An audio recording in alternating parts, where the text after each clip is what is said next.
Para un mundo perturbado, para una sociedad atemorizada, para una familia desintegrada o para una vida angustiada, existe esperanza. La esperanza es Jesús. Jesús es el camino que nos conduce a la salvación. Él es la verdad en un mundo de confusión. Él es la vida para aquel que camina en destrucción. Que Jesús sea tu única esperanza y que solo en Él puede estar tu confianza. Bienvenido. Así comenzamos Libertad sin Límites, programa que habla sobre la esperanza, y esa esperanza tiene un nombre, y ese nombre es Jesús. Cada programa fortalecemos nuestra fe, enriquecemos nuestra vida con el mayor tesoro que tenemos a nuestro alcance, la palabra de Dios. Y desde aquí queremos abrazarte, tú que estás allí sintonizando este programa a través de la TV Nuevo Tiempo, de Radio Nuevo Tiempo, a través de Facebook, a través de YouTube, cualquier otro medio. Bienvenido, siéntete abrazado allí donde tú estás. Qué bueno es poder siempre tener un encuentro como este, donde invertimos nuestro tiempo para poder comprender mejor el plan que Dios tiene para nuestra vida. Este sin duda es un tiempo invertido, no es un tiempo perdido. Y este es un tiempo que nosotros lo empleamos para poder mejorar nuestra vida y nuestra relación con Dios. Bienvenido una vez más, y hoy quiero ofrecerte un curso bíblico para ti.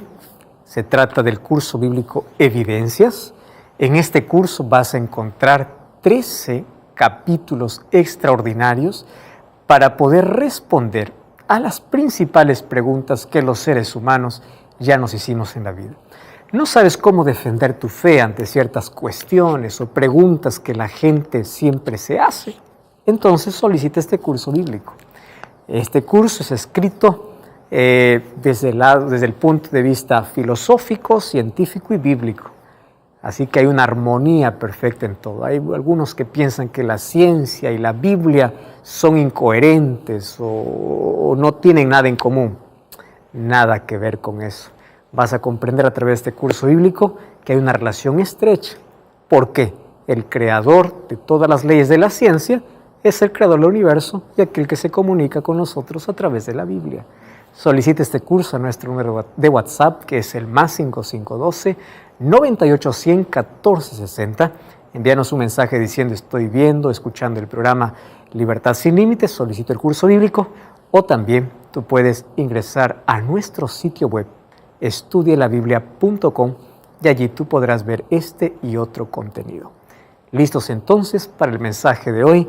Antes vamos a una brevísima pausa. No cambies el canal, ya regresamos. Ya en más de un programa hemos hablado aquí algunas barreras que interfieren para que Dios pueda responder nuestros pedidos. Una de esas barreras tiene que ver con el egoísmo, tiene que ver con la falta de fe, tiene que ver con la falta de perdón, en fin. Mas en la Biblia nosotros encontramos la oración de Jesús. No la oración que enseñó a sus discípulos, que es aquella oración del Padre Nuestro, sino la oración de Jesús que realizó en la cruz. Y allí vamos a ver que hay una lección importantísima para nuestra vida, porque de las 7 palabras que Jesús mencionó cuando estaba en la cruz, 3 de ellas fueron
oraciones.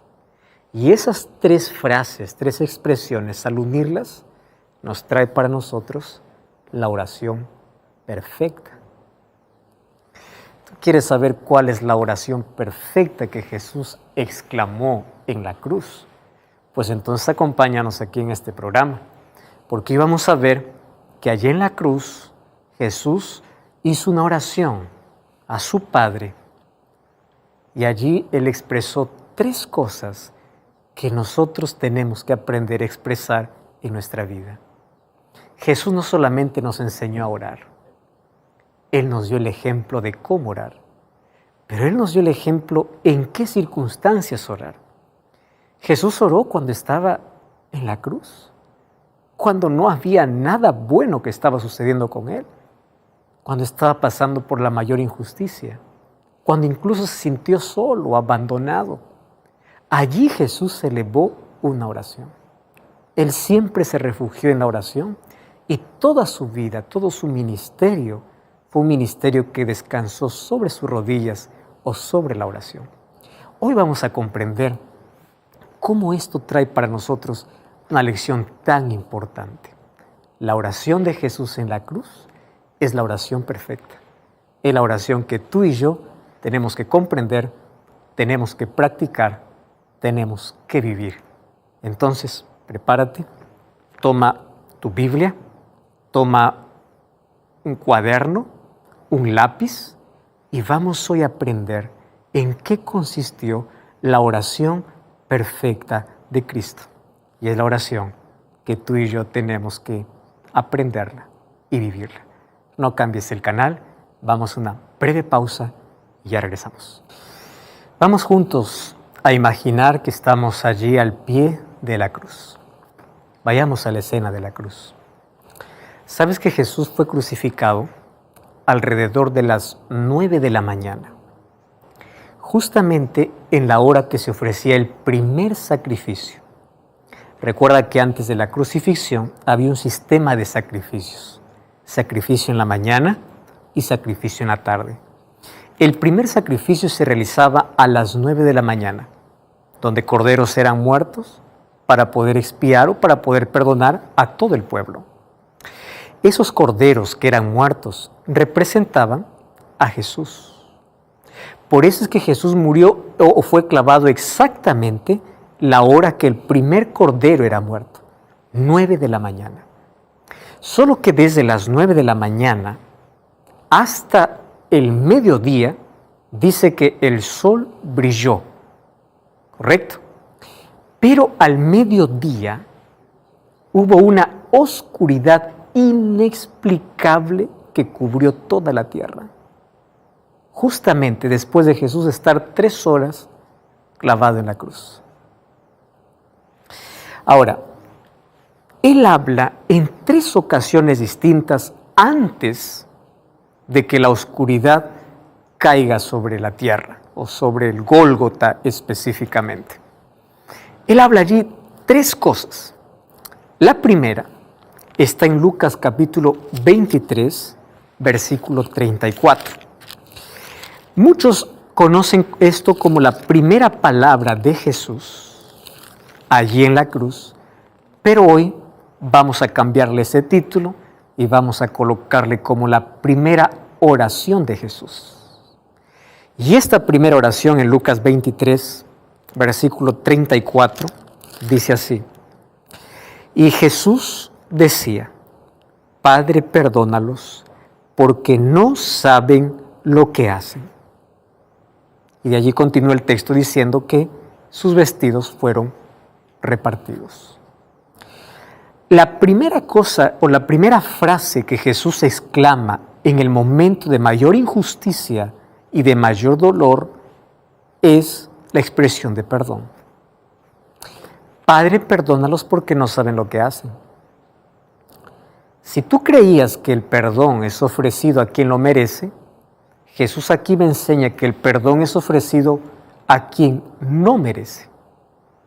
El perdón es un regalo de Dios, inmerecido. Y de la manera como Dios nos perdona, nosotros tenemos que aprender a perdonar. El perdón no es un premio a alguien, no es la recompensa por lo que hiciste. El perdón es el perfume del cielo dado a aquellos que solamente te echan basura. Ahora es interesante que Jesús aquí ora por aquellos que lo están maltratando. Mira qué interesante. Cuando nosotros oramos por aquellos que nos maltratan, lo que hacemos es cerrar cualquier herida que las personas abrieron en nuestra vida. Hay una expresión que me encanta. Dice que el perdón cierra la herida, pero la oración cicatriza la herida. Y cicatrices no duelen más. Jesús comienza aquí esta serie de 7 cosas que va a mencionar en la cruz con una oración.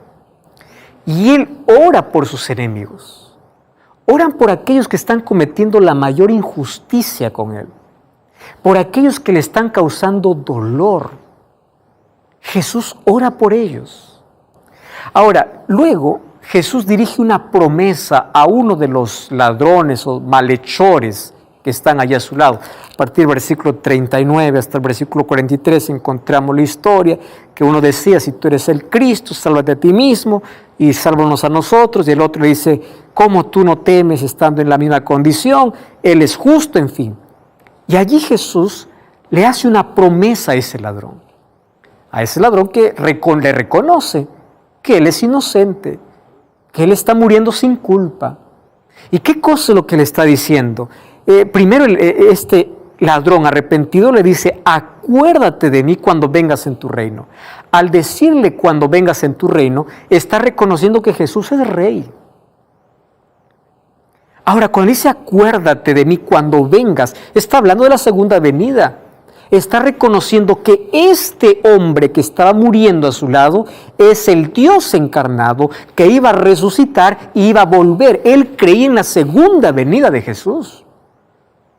Por eso Jesús le promete y le dice, de cierto te digo, hoy que tú estarás conmigo en el paraíso. Hay muchos que confunden ese texto y piensan que Jesús ese mismo día los llevó al paraíso y que el ladrón está en el paraíso. Y no es así. El texto dice, de cierto te digo, en sí la palabra griega es de cierto te digo hoy. Ese día Jesús le promete, tú estarás, ese estarás está en tiempo futuro, conmigo en el paraíso. ¿Y cómo puedo saber de esto? Cuando voy a Juan capítulo 20, dice que cuando María Magdalena se acerca a Jesús para poder tocarle, Jesús le dice, no me toques, porque aún no he subido al Padre. Entonces, ¿de dónde sale la idea que el ladrón fue el mismo viernes al cielo? Porque el día domingo cuando resucita, Jesús le dice, aún no he subido. ¿Comprendes? Entonces, la promesa Jesús hizo en ese día a un pecador arrepentido. Fíjate la conexión que hay entre la primera palabra y la segunda. La primera, Él perdona y Él pide al Padre que perdone a aquellos que están actuando con ignorancia. La segunda es una promesa de perdón. No importa el pasado que hayas tenido en la vida. No importa si todo has hecho mal. Por la gracia de Dios tú puedes encontrar salvación y el cielo estará lleno de grandes pecadores arrepentidos. Ahora fíjate, ¿cuántos de los fariseos que practicaban todo, los ritos, ceremonias y la ley, estarán perdidos? Y este ladrón estará en el cielo. Con esto no significa que tú vas a hacer todo lo que quieras en la vida, porque al final la salvación está garantizada para ti. La salvación está garantizada para aquel que se arrepiente de corazón. Hay algunas personas que dicen, yo me arrepentiré cuando voy a morir, ahí voy a pedir perdón. Número 1, ¿cómo sabes que habrá un arrepentimiento sincero? Número 2, ¿cómo sabes en qué circunstancias vas a morir? ¿Cómo sabes si te va a dar tiempo para arrepentirte? Hay situaciones específicas donde las personas cuando están muriendo piden perdón y Dios los salva, claro que sí. Pero también Dios quiere evitarnos las heridas que el pecado nos deja, las marcas que el pecado nos deja. Él tuvo que morir pagando la consecuencia de su pecado, aun cuando al final encontró la salvación. Pero ahí está la promesa para, no importa aquel que ha caído en lo profundo de la vida, hay oportunidad, hay esperanza. Y la tercera palabra de Jesús, obviamente, es el cuidado que le da a su madre a través del discípulo Juan. En Juan capítulo 19, versículo 25 al 27, allí dice que Jesús se encarga a su madre para Juan. Bueno, hasta ahí es cuando llega la oscuridad, o sea, es el mediodía. Y es interesante, cuando el sol se oculta o una nube oculta la luz del sol y hay oscuridad sobre la tierra, Jesús guarda silencio durante 3 horas. Ojo, fue crucificado a las 9 de la mañana. Hasta las 12 él mencionó 3 palabras. Al mediodía hubo tinieblas sobre la tierra. Y cuando hubo tinieblas sobre la tierra, también hubo silencio en Jesús. Y luego de esas 3 horas, Jesús eleva una segunda oración. Y vamos a esa segunda oración. Mateo capítulo 27. En el versículo 46 encontramos esa segunda oración. Y ahí dice que era cerca de la hora 9. Jesús clamó a gran voz diciendo: Elí, Elí, lama sabactani. Esto es: Dios mío, ¿por qué me has desamparado? Présteme atención. Antes de la oscuridad hay una oración y 2 expresiones más. Después hubo tinieblas sobre la tierra.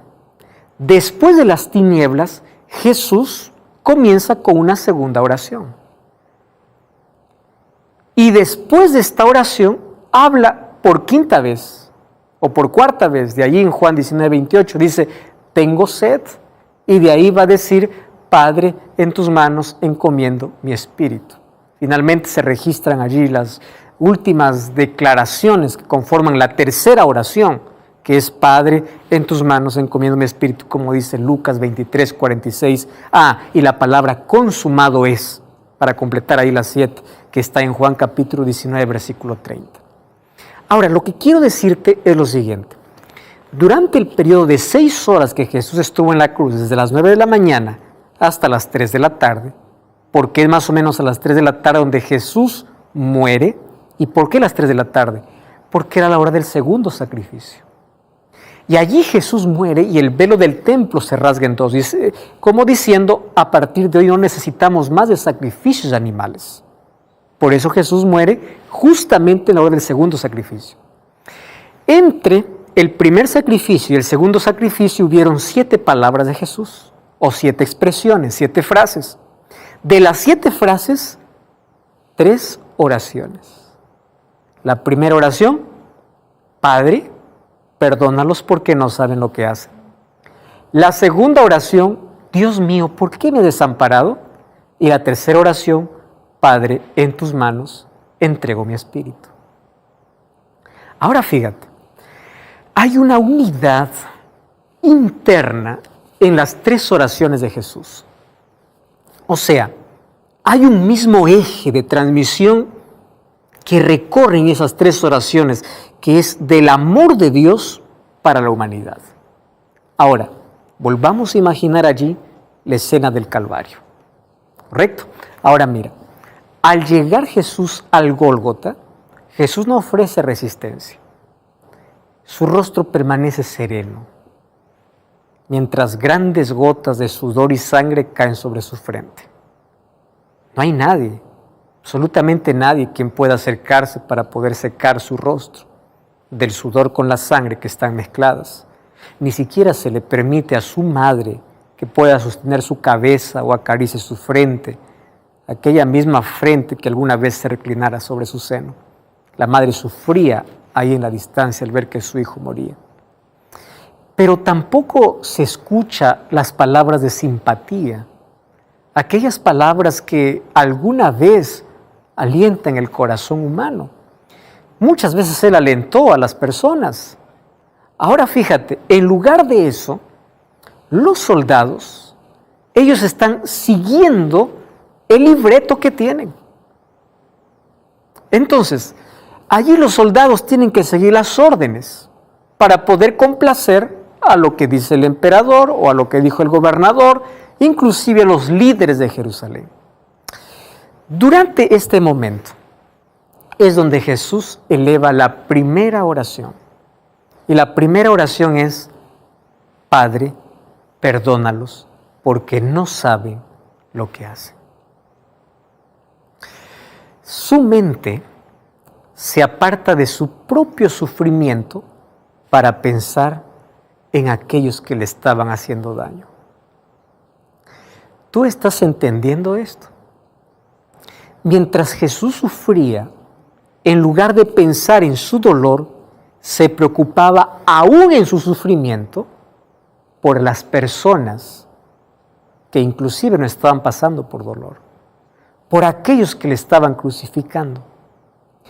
En lugar de poder lamentar y quejar la injusticia que está recibiendo, Él comienza a mirar con amor y compasión a aquellos que le están maltratando. ¡Qué escena!, ¿verdad? Jesús no maldice a los soldados que lo maltratan con ferocidad.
Jesús tampoco está invocando venganza allí sobre los sacerdotes y principales allí que se están regocijando por haber logrado su propósito.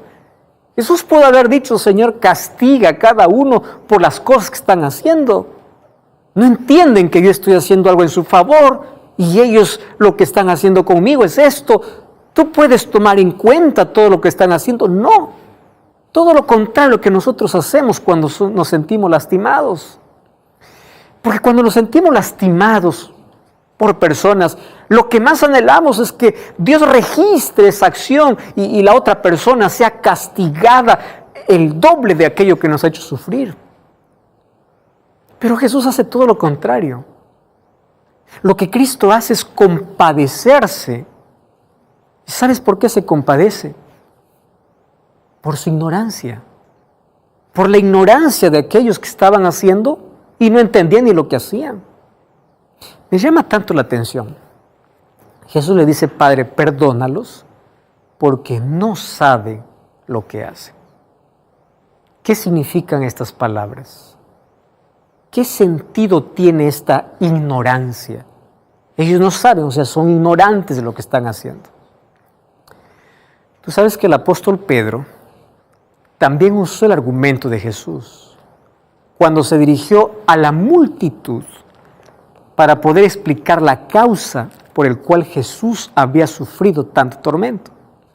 Y en Hechos capítulo 3, versículo 17 y versículo 18, dice así: Mas ahora, hermanos, yo sé que por ignorancia lo habéis hecho, como también vuestros gobernantes.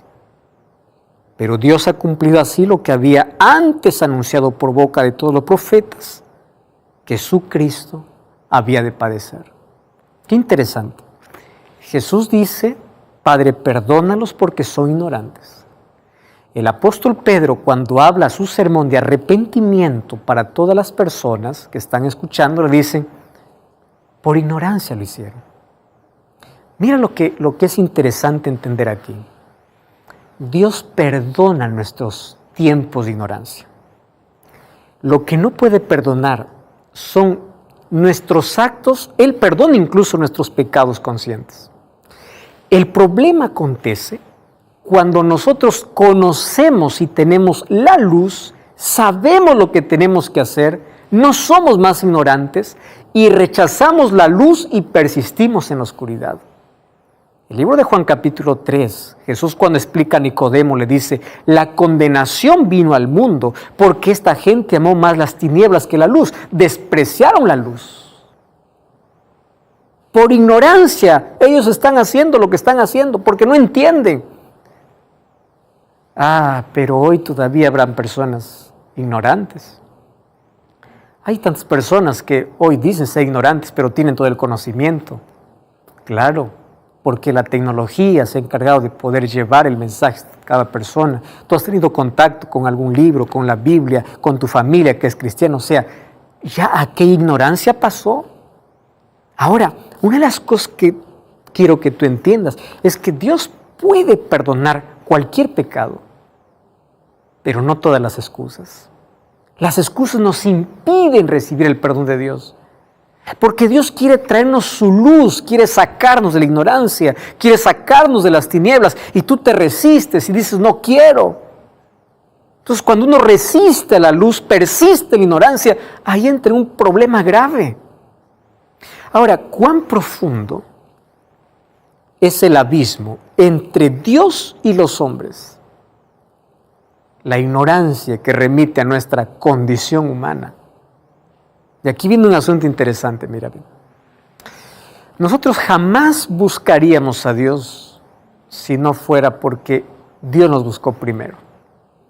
Jamás elevaríamos una oración si antes primero no escucháramos su voz. Jamás nosotros la amaríamos sin antes sentir primero su amor en nuestro corazón. O sea, todo lo que nosotros hacemos es respuesta a lo que Dios hace, porque nosotros vivimos en ignorancia. Y cuando Dios nos saca de la ignorancia, comienza una respuesta humana. La buena noticia es la siguiente. Jesús acepta nuestra ignorancia, ¿correcto? Pero Él no nos quiere dejar en la ignorancia. Él quiere sacarnos de allí. Él quiere sacarnos del pozo, de la ignorancia, de la muerte. Por eso es que Él se convierte en nuestro perfecto sustituto. Él es el puente entre Dios y nuestra ignorancia, entre la luz y la oscuridad. Él es aquel que une el abismo entre la vida y la muerte. Y sus palabras de compasión por la ignorancia, esa ignorancia profunda en la cual se halla la condición humana, ahí estallan en un grito de plegaria intercesora, de oración, diciendo, Padre, perdónalos. No saben lo que hacen, pero yo los voy a sacar de esa ignorancia. Y si ellos no quieren responder, un día van a dar cuenta por la respuesta que no dieron, pero ahora perdónalos porque no saben lo que están haciendo. Y la primera oración de Jesús es la base para la segunda oración de Jesús. Mira lo que sucede. Jesús no solamente tiene el deseo de interceder por los pecadores allí, pidiéndole al Padre que los perdone, sino que también tiene el poder de introducirse en las tinieblas del abandono de Dios para recuperarse o para sentir lo que el ser humano siente. Él sintió como todo ser humano. Y es por eso que Él llevó cautiva la muerte. Él venció. ¿Y por qué venció a la muerte? Bueno, para darnos la victoria y la esperanza de salvación. O sea, Jesús se introdujo en las tinieblas del abandono de Dios como hombre y allí conquistó la muerte. De esas tinieblas emerge la segunda oración. Dios mío, ¿por qué me has desamparado? ¿Y cuál es la paradoja del abandono del Padre al Hijo? ¿Cómo nosotros podemos entender esta paradoja que existe entre, ¿acaso Dios lo abandonó a Jesús? ¿Acaso Jesús fue abandonado por el Padre? Fíjate lo que sucede. Mateo registra el silencio y la oscuridad por lo menos por 3 horas, desde el mediodía hasta las 3 de la tarde. Ahora, nosotros no sabemos qué cosa es lo que sucedió debajo de ese velo de tinieblas. Lo que sabemos es que la oscuridad veló la agonía ante los ojos de la humanidad por toda aquella crueldad humana que habían hecho con Jesús. El Padre cubrió los cielos en señal de luto. Ahora imagina la escena. Jesús está casi muerto. Y allí cuando de pronto un clamor con un quejido rompe el silencio de aquella noche oscura, de aquella espesa oscuridad. Y las palabras son insuficientes para poder ilustrar esa paradójica emoción. Esa paradójica emoción que está ahí entre la confianza y la sensación de abandono. Porque Jesús siente que el Padre lo ha dejado. Pero Él se aferra a Él. Y ahí está la paradoja, ¿verdad? Porque nosotros cuando sentimos que Dios nos deja, abandonamos a Dios. Eso es nuestra naturaleza humana. Personas que dan la espalda a Dios y dicen, yo siento que Dios me abandonó, yo siento que Dios me dejó, y abandonan su fe. Jesús también tuvo ese sentimiento de soledad, esa angustia profunda de también sentir el abandono del Padre. Pero en lugar de abandonar al Padre, se aferra al Padre. ¿Cómo se llama eso? Fe. Y su fe ahí como hombre, no como Dios, sino como hombre, alcanza su clímax en esa hora suprema, cuando allí está cargado de una misteriosa carga del pecado y siente el abandono del Padre. Por eso es que él logra exclamar en agonía, Dios mío. ¿Entiende la relación? Dios mío, él se sigue aferrando. Yo no entiendo lo que está pasando, pero tú sigues siendo Dios, tú sigues teniendo el control. Aun cuando no te sienta, tú eres mío, tú eres mi Dios, yo me aferro a ti. Y esa es la paradoja de la oración de Jesús. Jesús siente el abandono, pero él se aferra al Padre, porque sabe que aunque él sienta, él tiene que seguir creyendo que el Padre nunca lo abandonó. Eso es lo que necesitamos aprender, porque a menudo los seres humanos confiamos más en nuestros sentimientos y abandonamos la fe. Hay personas que dicen, yo siento. Jesús mismo sintió. Pero el asunto es, entre nuestros sentimientos y nuestra confianza, ¿qué cosa es lo que tiene que sobresalir? Nuestra confianza en Dios. La vida cristiana no es una vida de sentimientos, es una vida de fe. El justo por la fe vivirá. Es continuar en la vida, aun cuando no tengo todas las respuestas. Es avanzar, es confiar, aun cuando no lo entienda todo. Es continuar sabiendo que Dios está al control de todo, aun cuando no entienda lo que sucede. Es aferrarme a Él en la hora de más densa oscuridad, aun cuando solamente escuche silencio, cuando quiero escuchar respuestas. Es decir, Dios mío, tú sigues siendo mi Dios, aun cuando mis sentimientos digan que estoy abandonado, yo sigo creyendo que tú estás. En esa hora terrible, Jesús lleva en su propia conciencia el máximo castigo, que es la separación de Dios, que es la muerte definitiva o la segunda muerte, como dice Apocalipsis 26. Te voy a explicar por qué. Si la muerte de Cristo hubiera sido como la muerte de cualquier otro ser humano, hubiese sido como la muerte de un mártir, sin la conciencia del abandono de Dios. Su muerte no habría sido consecuencia como consecuencia de los pecados de los hombres. Y su muerte tampoco hubiese sido eficaz para poder salvar a toda la humanidad. Jesús en la cruz estaba cargando el pecado y el peso de la humanidad, y él experimentó la segunda muerte, la muerte del abandono, la muerte que pasarán aquellos que no aceptaron su sacrificio. Y es por eso que él se sintió abandonado por el Padre para sufrir el mayor castigo. Sufrió la segunda muerte que el ser humano debería pasar, la muerte eterna. ¿Y sabes para qué? Para que nosotros jamás nos sintamos abandonados.